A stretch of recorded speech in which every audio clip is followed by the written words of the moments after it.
Country videos are looking a lot like hip-hop videos these days. And it's not just the girls in the cars. Live it up, man. Keep my peace, keep my peace.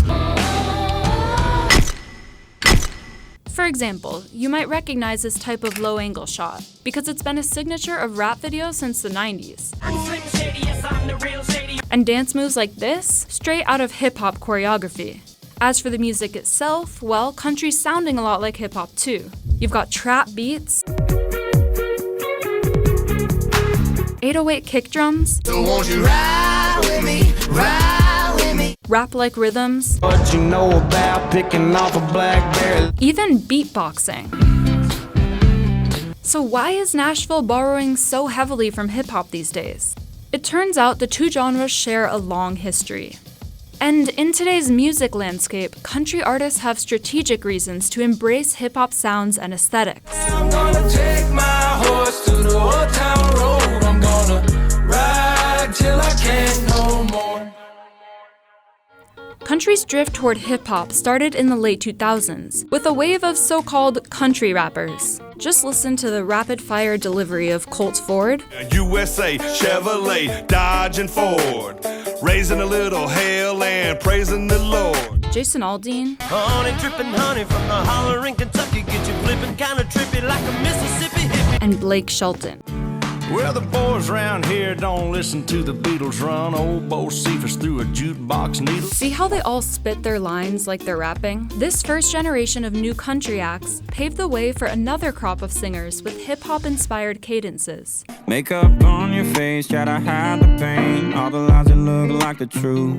One of them, Sam Hunt, has even been dubbed the Country Drake for his slick, streamlined R&B production and his conversational flow. Like I didn't see her, but we pay at the same pumps, flip through the same stations, and slow down for the same curves, run around with the same crowd. Notice how when Hunt switches from singing to speaking, he'll often deliver bursts of syllables on offbeats. It's the same old song and dance, but I think you know it well. You could've rolled your eyes, told me to go to hell, could've walked away. There he's using a technique called syncopation, which is a major part of rap flow. Almost all skilled MCs use syncopation to create complex rhythmic patterns that defy expectation. Vocabulary necessary when digging into my library. Oh my gosh, eating I do like the one pizza toss. Hunt is taking that skill and applying it to a country power ballad, and Sam Hunt is hardly an isolated case. Pandora did a large-scale analysis of every song on their platform to see how music has changed since 2010. They found that hip-hop's presence in country has exploded over the past 8 years. You'll hear the difference if you listen to the Country Top 100 and pay attention to the instruments in the songs. But it ain't a fault, no. Look what God gave. What you feel is natural, but I don't wanna feel this anymore. Mainstream country is relying less and less on the genre's traditional string instruments in favor of beat machines like the 808 and other synthetic elements long used in hip-hop production. The shift toward digital instruments in general, is always going to have a bit of a hip-hop connotation. That's Kevin Holtz, an ethnomusicologist at Columbia University, who studied the relationship between country music and Southern hip-hop. Hip-hop is one of the first mainstream music movements that really focused on pre-recorded music and digital manipulation and process. So just how far has country strayed from its homegrown bluegrass roots? Well, take one of the most controversial digital processing tools, Auto-Tune. Hip-hop has had a long love affair with the software, with innovators like T-Pain and Kanye West embracing it as an over-the-top artistic choice. The hyper-artificial sound they adopted seems directly contrary to country music, with its emphasis on raw, organic acoustics. And yet, Pulling up now in the parking lot's full. Everybody in the ATL is coming. I got my windows down and the radio. Get your radio. Looking for that girl. country's also warmed up to the sound of the synthesizer.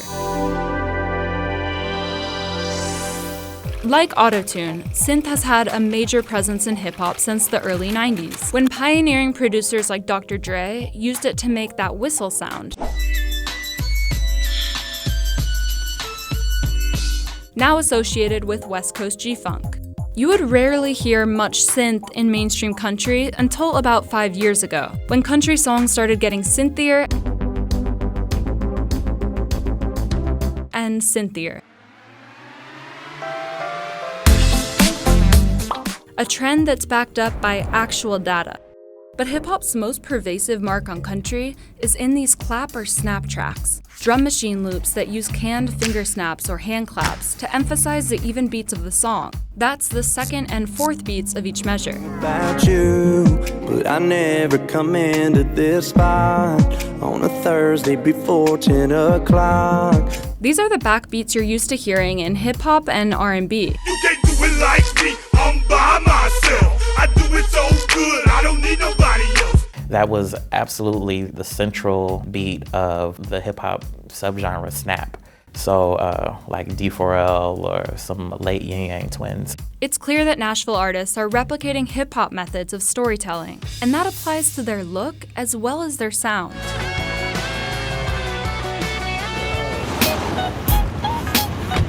For example, these ultra-wide ratio shots, a technique that first appeared in the videos of the Beastie Boys and then was pioneered in the 90s by legendary hip-hop director Hype Williams. Using this type of close-focus, wide-angle lens creates a fisheye effect that distorts the camera view around its central focus, the performer, whether it's a rap or country star. Low-angle shots are another key part of the rap video aesthetic that you'll now see all over mainstream country videos. Shooting your subject from below makes them appear larger than life and puts them in a position of power where they're looking down on you in the audience. Hype Williams, in a 2002 interview with the LA Times, said, "The stars are giants to me, so I want them to look like giants." Hype Williams' videos created an exaggerated spectacle around the performer, so they served as great artist promotion, helping turn a whole generation of rappers into bona fide video stars. It makes sense then that country artists would take a few cues from the rap videos that took over MTV in the 90s and early 2000s. And in today's music arena, country artists have even more incentive to look to hip-hop for inspiration. The simple reason? Hip-hop is everywhere. It surpassed rock as the most popular genre in the US, accounting for a whopping quarter of all songs streamed in 2018. And Spotify says it's now their most listened to genre in the world. One thing about hip hop is digital distribution was sort of in its bones, So when sort of the internet took off, hip hop was right there, like already ready to go. Country, on the other hand, has struggled in the digital streaming era. Its audience skews older and has been slow to switch from radio and CD sales over to streaming services. It doesn't benefit from the very online fan base that hip-hop enjoys.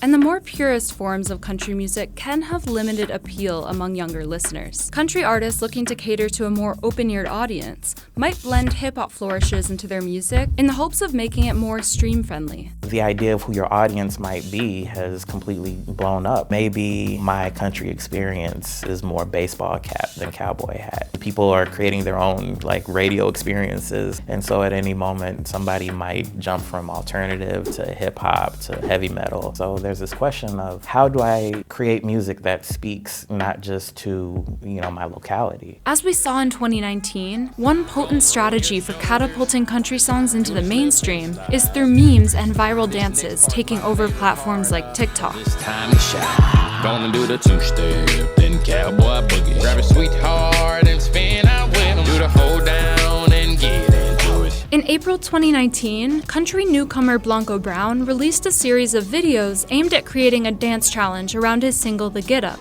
He was using the same tactic that's propelled so many rap songs to the top of the chart. Black Beatles in the city, be back immediately to confiscate the money. Kiki, do you love me? Are you riding? Say you never ever leave from beside me. And it worked. Meanwhile, Sam Hunt first got his name out there by dropping a free mixtape, a move that's pretty unheard of in country. He got the idea from watching the career beginnings of rappers and R&B artists like The Weeknd. Other country singers have started using audio snippets to tease upcoming releases, which has long been one of rappers' favorite ways to build hype around their new music. Press, press, press, press, press. Cardi don't need For country artists looking to introduce their music to younger and wider demographics, there's another approach that's potentially even more lucrative, partnering with hip-hop artists on tracks, and even on tour. Tim McGraw showed the power of the cross-genre collab back in 2004, when he teamed up with Nelly on the single Over and Over. Their duet topped charts around the globe, thanks largely to crossover airplay. The Nashville duo Florida Georgia Line followed suit in 2013, tapping Nelly for a rework of their song Cruise.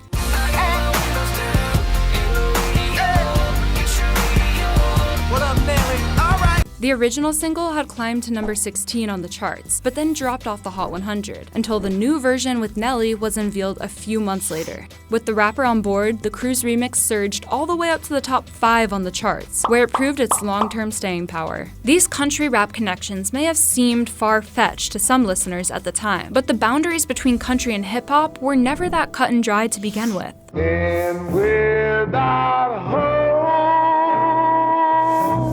While country is typically associated with white artists and audiences, the genre actually grew out of the black folk music of the American South. It all starts with this instrument right here. Hear that banjo. The banjo, one of the defining instruments of country music, actually originates in West Africa and came to America through the slave trade. That all changed at the dawn of the commercial recording industry, when record labels decided to start segregating their music into racialized genres. When genres were first created in the American popular music world in the 1920s, there were just 3 genres. You had hillbilly music, race music, mainstream. As time went on, hillbilly music became what was referred to as country and western. Race music became rhythm and blues, R&B, and mainstream became pop. What defined those genres wasn't so much what they sounded like. It was who was making the music. So for race music, it was the music by and for African Americans. For hillbilly music, it was music by and for poor and working class white people. And mainstream was for middle class, wealthy white people. One thing that country and hip hop certainly share is telling the stories of poor and working class people, be they urban or rural. Part of understanding these genres as authentic has been tied to grounding them in the worlds that they came out of and sort of, in a way, paying homage to those spaces. That's why an artist's roots matter so much in both country and hip-hop. Storytelling and lived experience are part of what gives the performer their authenticity. What's known in hip-hop as realness, I'm the realest, after all, tell 'em be humble. And in country as, well, countryness. What makes you country? 'Cause if you know me, I was raised on country. Brother, she's on country. So the classification of music into genres was never just about the way the music sounded, but rather the race and class of its intended audience. Although the segregation of the record industry took place way back in the 20s, you can still see its legacy at award shows. This year I'll probably go to the awards, dapper down. Watch Iggy win the Grammy as I try to crack a smile. Even though Hotline Bling is not a rap song, the only category that they can manage to fit me in is in a rap category. Yet, a segregated industry has never stopped different genres from sharing common musical DNA. The birth of hip-hop in the 80s arose from a variety of black musical traditions, some of which, like blues and rock and roll, have also shaped the evolution of country. These musicians, these artists have been kind of influencing each other all along, but it's happening in a very pronounced way. We've seen that hip-hop has shaped the direction of modern country music, both sonically and visually. But what about the other way around? There's definitely always been a bit of a country voice in hip-hop, even if it's not so pronounced. Country's had the most marked influence on Southern hip-hop, the music that's come out of places like Atlanta, New Orleans, and Memphis, Tennessee. In the 1990s and into the early 2000s, there were music makers and audiences who felt that the hip-hop that existed didn't really make space for them because they were Southern. There was this need to sort of brand themselves as authentically Southern and authentically hip-hop and distinct from the East Coast and the West Coast. Country music and images became fertile ground for asserting a hip-hop aesthetic that wasn't just a replication of the urban landscape. Groups like Outkast, who in Rosa Parks, there is a harmonica solo. There's ham boning and clapping and stomping. Having that type of moment, that very bluegrassy country moment at the climax of this hip hop song was an assertion of saying, well, you know, we're hip hop, but we're not just defined by this urban centrality. Atlanta, the city that birthed Outkast, is arguably the epicenter of hip hop today.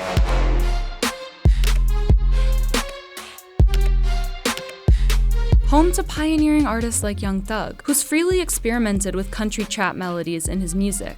Country Billy made a couple milli, trying to party Rolls Royce inside the Piccadilly. Now, when the South is widely credited as the center of innovation in hip-hop, it's easy to forget that during the 90s, groups like Outkast faced backlash from hip-hop's gatekeepers, who didn't like their distinctly country sound. Like, we got a demo tape and nobody want to hear it, but it's like, this the South got something to say, that's all I got to say. That knee-jerk reaction was echoed in the recent controversy over Lil Nas X and his genre-defying hit, Old Town Road. I'm sure for some, when that beat dropped, I got the horses in the bag, horse stock is a tag. It suddenly didn't represent the type of space that people imagine country music should be in. Hip hop being so centered on poor and working class urban, and country being so focused on poor and working class rural.